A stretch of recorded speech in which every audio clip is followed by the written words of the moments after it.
And everyone. So, I've been thinking about, because we're studying Genesis. We started from the very beginning of Genesis and we're going all the way through the Bible at our Bible study. So, we're looking at the life of Abraham.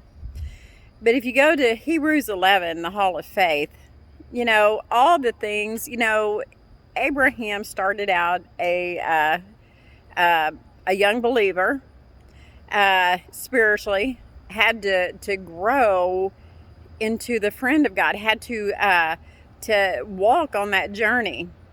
But sometimes even so, we are doing our best for the Lord, and we're trying to be as perfect as we can.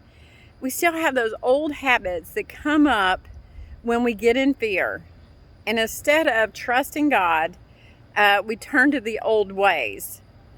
And of course, you don't want to do that, and you try not to do that, but sometimes we get our eyes off of the cross and onto the fear or the anguish or whatever it is you're going through. We get into that. But if you look at Hebrews 11, the people that are listed there, Noah, Abraham, David, whoever is listed in Hebrews 11, God does not ever bring up their faults, what they did wrong. He brings up what they did right, the belief, because their heart was for God. They were trying to be as perfect as they can in that love, even though they fail at times, but they got up, repented, and went back to that belief in God and trust in Him, and walked in it. And that's what God remembers in your life. He doesn't remember the times that you fell and He picked you up.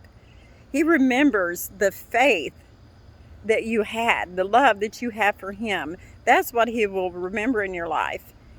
And that's what the people who you love, the people who are watching your life, that's what they will remember at the end of your life when you're not here any longer.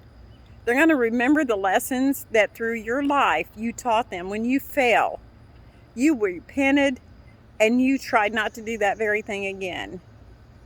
What kind of legacy are you going to leave your family, your children, your grandchildren, your great-grandchildren? I want to leave something like Abraham did, that faith, that belief.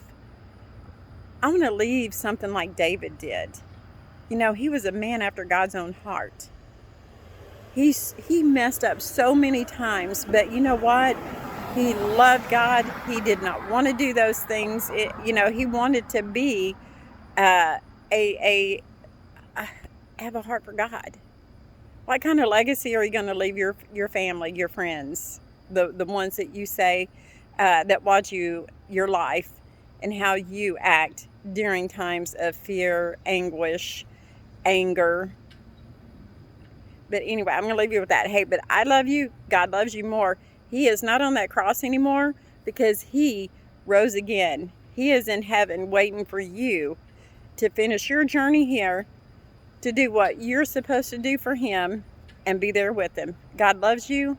I love you. God loves you more. Have a great day.